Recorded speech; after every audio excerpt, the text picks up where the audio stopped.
So, yeah, I would say that of all the world leaders, Prime Minister Shinzo Abe is probably the biggest fanboy of Donald Trump.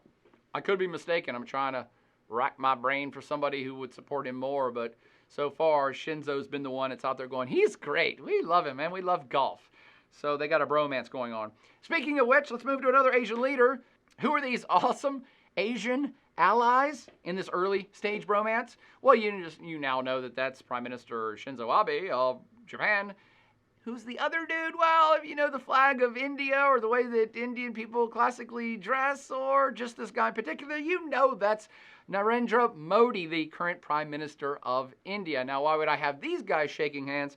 Well, because they've met several times in the last couple years, and Modi and Abe have been trying to build ties between two of Asia's biggest democracies, right? Yeah, Japan and India, unlike China, are democracies. So not only do they have this democratic axis of Asia thing going, Japan's a big U.S. ally. India's starting to turn into a U.S. ally, although that's early. And they're big economies, and Japan sees a big future in Japanese goods in India, and India sees a lot of promise with Japanese investment in India. So there's a bromance going on here, mostly economic, not necessarily militarily or even political.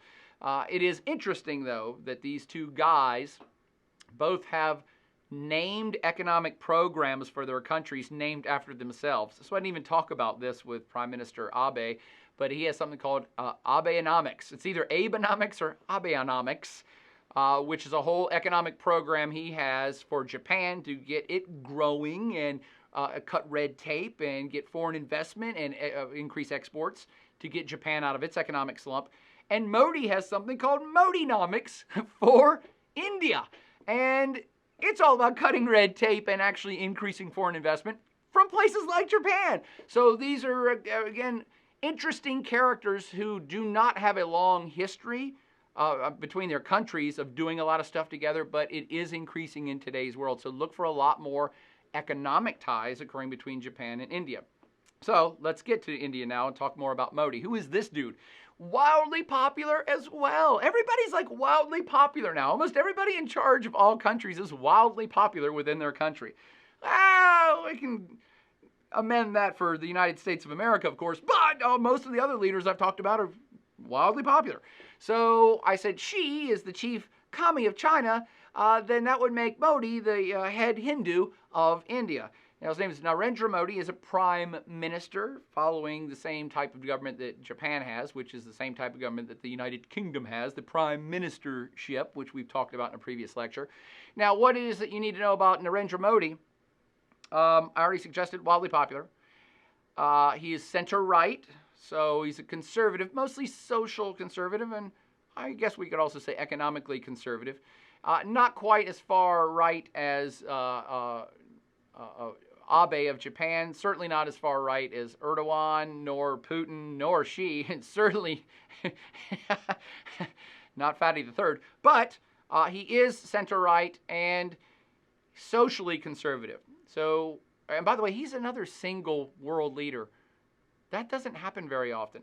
He is interesting in that he has dedicated his entire adult life to politics. And he said, I want to be the best politician and help people the best I can, and so I'm not going to have a wife and family or do all this other stuff. He was a businessman before he got into politics, but he's focused and he's like, no, I want to help my country and I want to do this. It's one of the reasons why he's kind of popular. Having said that, he is socially on the conservative side of things. So any social issue you ever think about in America, he's more conservative than most Republicans. He is a finance guru / genius. He does come from a business background, and when he was the governor of a state of India, that state became wildly popular as a financial destination for investment, and he kind of cleaned up the state government and made it very appealing for investment and built infrastructure. So within India, he's already seen it. The analogy for you would be that he was like the governor of California, and California boomed when he was governor for like 10 years, and California got way richer, and everybody thought it was awesome. That's what Narendra Modi is for India, and then he became president, kind of like Ronald Reagan. He was the governor of California and then became president of the United States. Narendra Modi governor of a big state became the prime minister of the entire country, mostly because of his finance skills. He is big on a Make in India push, which means it's just a spin on the words. You say, oh, this is made in China, this product's made in the United States. They say it's make in India. We're going to make it in India, in quotes, make in India. He's pushing for increase in manufacturing and industrialization to bring more finance, more investment, more jobs, blah, blah, blah, more taxes, all that stuff. He actually outlawed some of their biggest banknotes last year, which was a big fuss everybody raised hell about, because he said too much money was being stashed under mattresses, and these really big currency notes were being used for illicit activities, and they were in the black market, so the government couldn't tax them. So he actually got rid of, say, their $100 bill. He got rid of it. He said, nope, go cash it in for smaller bills, put your money in the bank, or it's not going to be worth anything. And they did it. And it actually has been positive repercussions. And I tell this story because part of his financial wisdom in all this is that Indians don't pay as much taxes as they should. This is not my call. This is what him and his administration say, and pretty much any government of India would say for the last 50 years, is that people have been dealing in the kind of black market economy, bartering, trading, working under the table, so people just don't pay that many taxes, which is why the government's not been that effective in India for the last 50 years. So one of his big things is get the whole economy above board, meaning we can see what's going on and everybody's paying taxes, sales tax and and this tax and that and land tax. We want everything to be legitimate so that we can collect more taxes and therefore redistribute monies to where they needed for infrastructure projects. So it's not a bad concept, but as you might imagine, people are used to doing things under the table for so long. There has been some flack from the Indian community, but not much. He's still pretty popular. Now, on top of that, he's a super Hindu nationalist. Super Hindu. Now, that's a religious term, but it's more of almost of an ethnic religious term, meaning he's a rah-rah, our Indian people. Again, it's very much like America First, Trump's kind of tagline. And by this, I don't mean he's racist or anything, but how do I put this nicely? Many riots occurred when he was the governor of that big state, and it was a lot of Muslim versus Hindu and Hindu versus Muslim violence. And one of the dark stains on his former administration was that a lot of Muslim people died during a lot of these riots. Hindu people did too, but it was suggested that he allowed the violence against Muslims to occur and stuck up for the Hindus a little more. Now, I'm not saying that's true. I'm saying that's one of the things that people say he did fail at. And he is ardent, yes, India first. India is awesome. Hindus, awesome.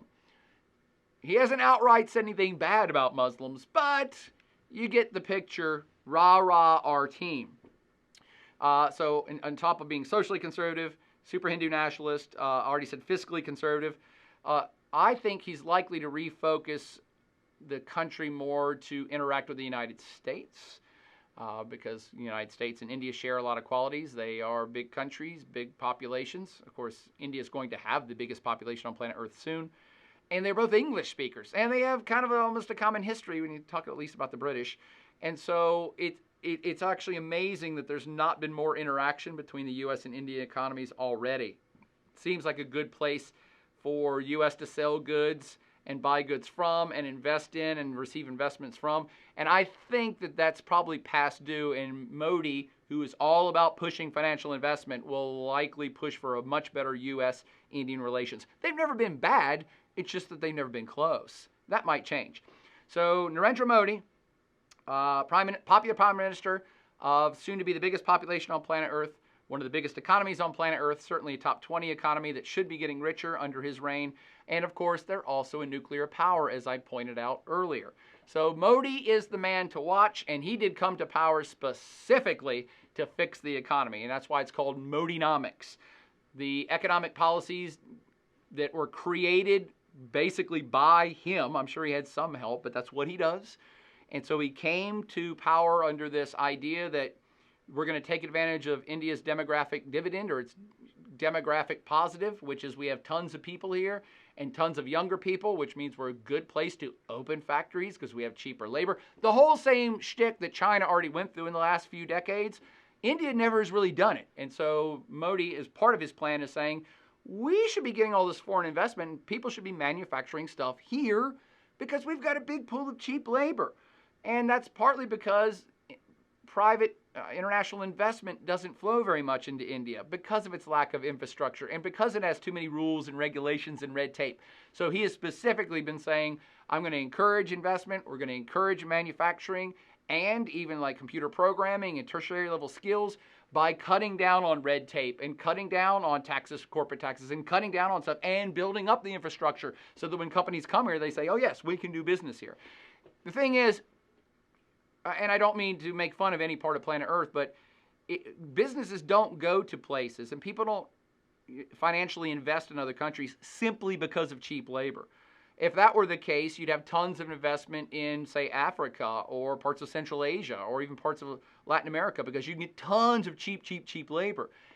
But if they don't have infrastructure built up, a company will say, yeah, no thanks. Well, we have no way of getting things in and out of this area. There's no, good rail and road systems. So cheap labor ain't everything. And Modi is trying to build this full package of, yes, we have cheap labor and we're building up infrastructure and we're going to go out of our way to cut regulation and red tape to entice you guys to come here. That's what Modinomics is all about. And they're not alone, by the way. A lot of other countries are trying to do that as well, but Prime Minister Modi has really been pushing it almost as a singular agenda. This is what we're going to put our economic house in order and get investment and industrialize at the same rate that China did for decades. China and India are roughly about the same size populations, but China's way richer than India. And people like Modi and others have asked, why is that? Why did all this stuff happen in China and not here? And so Modi's trying to create the situation where it is going to happen there, and they are going to have a boom in the next 10 to 20 years of investment and job growth and manufacturing and all that other stuff. I think it might work. So far, so good. It's still early on. He's only been in office a few years, but he'll probably be in office for some time to come unless things go really south. I don't predict that will happen, though. There are other countries even nearby that would like to have international investment as well, and that's why I'm turning just next door to Pakistan. And I'm only going to say this because I don't want to disrespect Pakistan by suggesting their leader is not worthy of knowing. He is, except I just don't know who he is. And so the Pakistani problem with knowing their leader is it's all under flux. And what I mean by that is Pakistan has had turbulent political situation for years to decades of lots of people coming and going and people being thrown out of office and people being assassinated while they're running for office. Pakistan's politics have been a mess. Their economy's not been doing great either, mostly because their politics have been such a mess. I think most Pakistanis would agree with me on that. And so the current Prime Minister of Pakistan is, who I suggested earlier, Shahid Khaqan Abbasi, but I'm not even going to have you know who he is because I don't know how long he's even going to be in power. He stepped in because the former Prime Minister, and that was Nawaz Sharif, got kicked out. He basically got impeached for corruption. And so we're like, I don't know how long this guy's going to be here. The old guy might come back. They're grooming his son to come back. It's a big question mark. The leader of Pakistan is important to note, though, if for no other reason. They have a huge population there as well, and they're a nuclear power. And by the way, they have been reorienting their foreign policy towards China. China's building big ports in Pakistan, and that One Belt, One Road initiative I talked about earlier, it goes through Pakistan. So Pakistan has historically been a U.S. ally, and that seems to be changing as the U.S. not only makes fun of Pakistan all the time for harboring terrorists and not doing enough to fight terrorism and messing with Afghanistan. The U.S.-Pakistan relationship has been crumbling. The Pakistan-Chinese relationship has been strengthening. So that's happening probably no matter who gets in charge next. So you don't need to know who the power of Pakistan is yet because it's going to flip again here very soon. Of course, Pakistan and India are classic enemies, and both of them are nuclear powered, which is another reason, I should say, have nuclear weapons, which is another reason why this is a particular possible flashpoint of friction and war on planet Earth. Other important Asians of note, as we wrap this up, is the Dalai Lama. I should have probably covered him when we were talking about East Asia. And you probably learned some of this stuff already with the Chinese lecture, I hope. But who is this Dalai Lama guy? And what does the world think of him? The world, he is like the spiritual leader of Tibet and the spiritual leader of a particular strain of Buddhism. And this is like he's a worldwide figure. So he's like the Pope to many Buddhists. And also he's like the spiritual leader of this geographic entity called Tibet, which is kind of the home of this particular strain of Buddhism. So worldwide, people see him as a man of peace, a religious figure who's all about enlightenment and goodness and graciousness and all this other stuff. He's won the Nobel Peace Prize. He's been on world tour for like 4 decades, speaking about mostly religious and philosophical affairs. That's what the world thinks of him. What do the Chinese think of him? They hate his guts. And not just the Chinese leadership, but the average Chinese person, via propaganda, I know is a word Chinese people don't want to hear, but propaganda from their government since their entire lives in state-sponsored education teaches Chinese people that the Dalai Lama is a horrific mass terrorist who wants to separate Tibet from China and possibly wants to conquer all the world. I don't know, but there's not been a Chinese citizen I've met yet who didn't think that this guy was straight up evil. I mean, so whatever they're teaching in China, the world doesn't get those lessons. And so I've even had vigorous debates with Chinese citizens who are like, no, you just don't understand. You don't understand. Boyer, you don't understand. He's like Osama bin Laden. And I'm like, you're right, I don't. That's not the way the rest of the world sees him.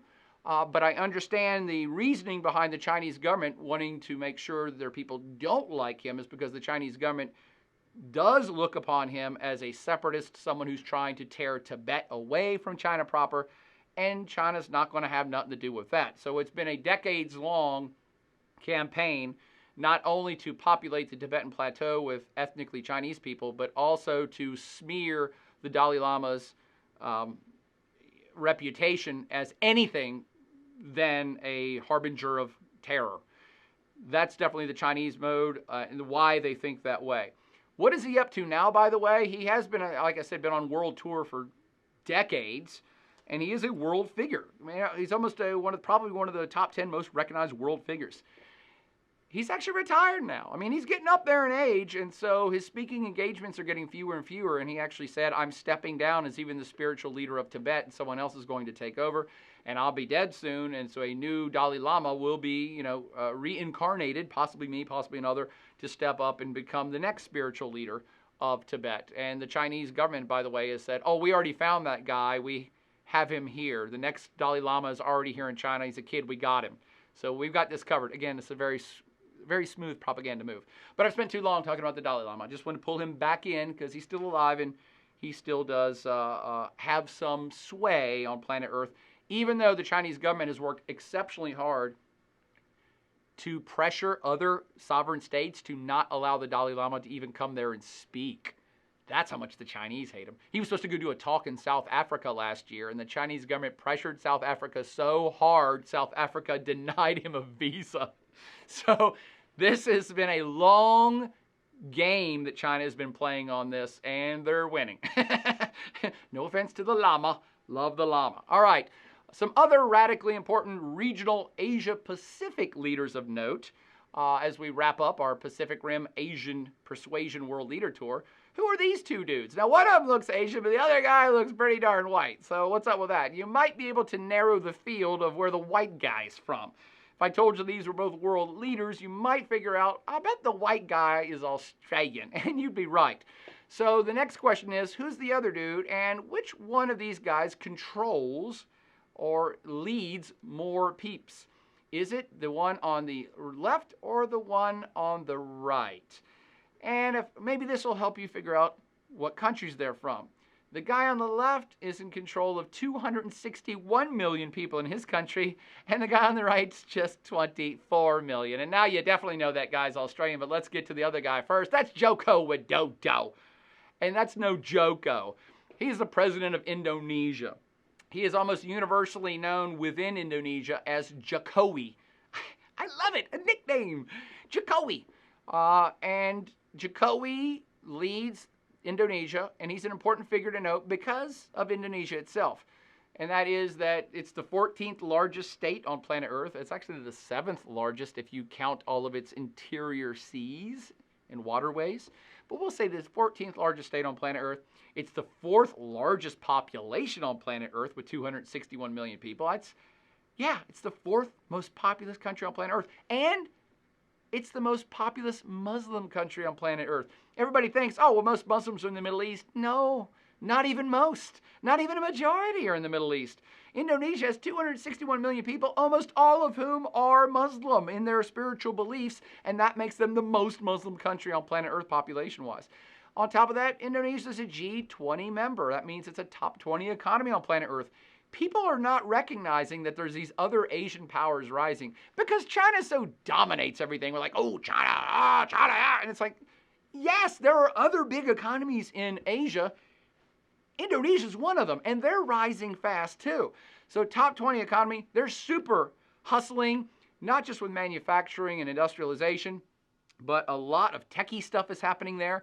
They are the country that uses Twitter the most, and like several other apps. Like everybody has multiple accounts in Indonesia for all this social media stuff. So you think that's a very Western or very American thing. There's a lot more Asians using a lot of that same technology than even here in America or in places in Europe. They are, of course, part of this kind of global maritime axis in that Indonesia is of critical geopolitical and geographic importance because of its location. Think about where Indonesia sits. In between India and China and Australia and Japan, it's kind of the middle between a whole lot of really big economies and really big countries that are going to be super important and growing super fast in the 21st century. It's kind of the linchpin with all the shipping and moving of goods and services all around the Indian Ocean and Pacific Ocean. Indonesia's very well placed to reap a lot of benefits as a center, not just for transportation, but for economic investment to build stuff here and move it in multiple directions. And that's starting to happen. So center of global maritime axis, I'm calling them now. By the way, on a personal note, Joko Widodo, as virtually all Indonesian leaders, is super conservative. Now, I won't call him right-wing, but socially conservative. He's certainly on the center right politically, and conservatively or socially we might put him even a little bit further right. I suggested that Indonesia is a Muslim nation. It is. Not officially. It's not a religious state, but overwhelmingly Muslim, and conservative Muslims have been growing in Indonesia. So there has been a big call towards more conservative social policies. In fact, the leader of Jakarta, the governor of Jakarta, the mayor of Jakarta, was recently thrown in jail for some supposed slight against the Prophet Muhammad that he said in a speech 2 or 3 years ago. That's right, thrown in jail because he offhandedly said something that was misinterpreted or interpreted by super conservative Muslims, and they had him thrown out of office. That actually worries me a little bit, but this is about Widodo, not about Indonesia in general. That's the way the country's been going, and so any leader of Indonesia has to at least pretend to be on the conservative social agenda on a lot of these issues, and it's something that may come back to haunt them. But it's certainly a consideration for Widodo himself as more people perhaps get more conservative. I'm not saying extremist yet, but throwing people out of office and in jail for something they said is kind of starting to get on the extremist side in my book. But I'm not from Indonesia. Let's head down under now for the next leader. That was that white dude. He's not Asian. Of course, is British descent. That's Malcolm Turnbull, Australian Prime Minister. And some obvious things you perhaps already know about any leader of Australia. Malcolm Turnbull is, of course, a strong U.S. ally, big time. Almost all Australian leaders have been. In fact, all of them have been. It just depends on how strong of a U.S. supporter you are. He himself is kind of on the conservative side, even though he's from the Liberal Party. It's center-right, so it's a conservative party in Australia. He's kind of unique, though, in his conservative ideology. So let me get to that in a second, but he's a U.S. ally. Australia is a G20 member. It's not a top 10 economy. It's a top 20 world economy, fully developed, fully modern, fully technology, rich by world standards, rich GNP per capita. Again, he is from the Liberal Party. It's actually called the Liberal Party, but everything in Australia, I can explain Australian politics really easy. Take the whole American political system, Democrats and Republicans, pick the whole thing up and move it just to the left. Just beep, beep. And so a conservative in Australia would likely vote like a Democrat in America, if that makes sense. So he's from the Liberal Party, but it's the conservative center-right party in Australia. Sorry for these perhaps conflicting adjectives that are confusing you, but he is conservative even though it's the Liberal Party. I say he's a tricky one to tack down conservative issues-wise, though, because even though he's from the Conservative Party, his views on climate change are what we would consider liberal.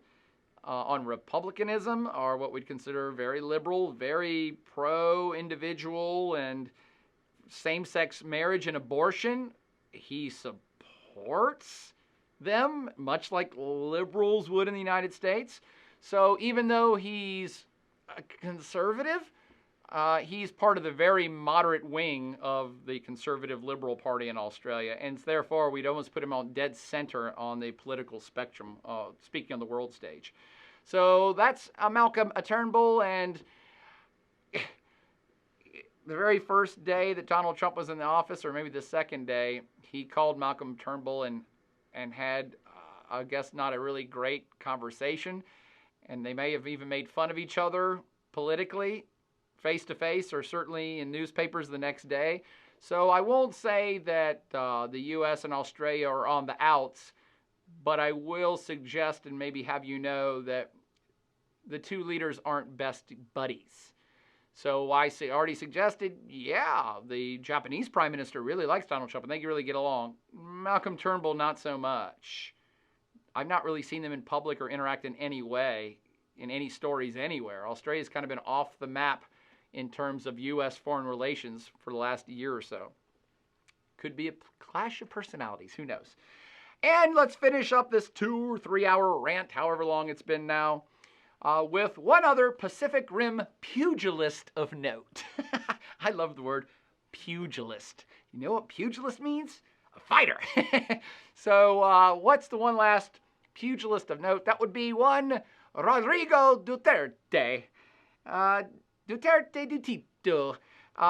Rodrigo Duterte, president of the Philippines. Now, I don't believe I've ever, no offense to the Philippines, love the place, but I've never included a president of the Philippines in a world leader lecture before. Because, while the Philippines is awesome, I've never known of a Filipino leader that impacted the world stage. I've never known of a Filipino leader that impacted the regional stage. So mostly the leaders that I point out to you for you to learn in this class are ones that have a significant global reach in terms of things they influence or affect.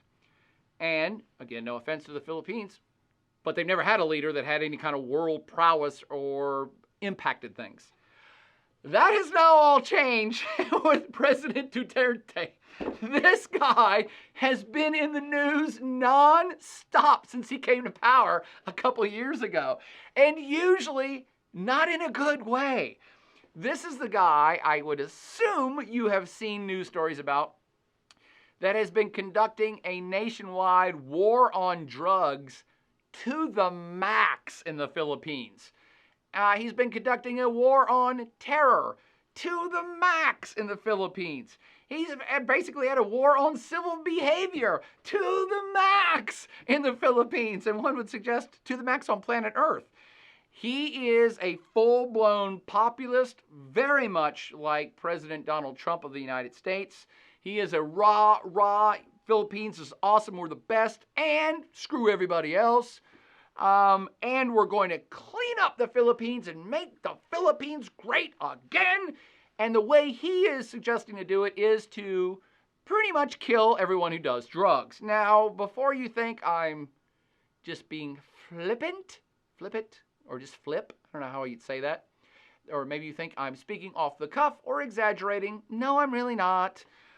He has gained international infamy because of the war on drugs, in which he has basically thrown out the rule of law. And to his, benefit, in his defense, the Philippines has had a really bad drug problem. A lot of people, a lot of different drugs, and a lot of addicts, perhaps committing a lot of crimes. That I don't know. I've not looked into the data. However, the Filipino people believe that they have a really big drug problem. And so his solution is to throw out civil law, basically, and just kill them. Literally, you know what, police? We don't want to fill all the jails and have to go through court sentencing and back up the judicial system. Just make the problem go away. Just kill him. And again, if you think I'm saying this, I'm not. He has suggested this openly. When he was the governor of the capital back in the day, he was basically accused of being a crime boss that would just go out and have secret police squads kill criminals. And again, a lot of people are like, yeah, well, they're criminals, so what? That's fine, but it's supposed to be a democracy and a civil society where you have laws and people are innocent until they're proven guilty. At least that's what we think. And so that part of it, he's kind of said, well, we're not so much worried about that right now. We're going to clean up this town. We're going to clean up our country. And that entails what we call extrajudicial killings, meaning that the police do go out and do raids. And if somebody calls in and says, hey, I think there's a meth lab next door to me, the police will show up and they shoot first and ask questions later. And they're not interested. They are not interested in arresting people. They're interested in eliminating the problem. And this is the president of the country who's promoting this. Now, I said he's also has a war on terror. Yes, there are extremist Islamic groups in southern Philippines, and he basically sent the Filipino military to lay siege to a whole town and district just this last year. Lots of people died, but I'm not negotiating with, nope, kill them all. So he's kind of Rodrigo, kill them all, Duterte, to solve all of their problems. By the way, I said he's a populist.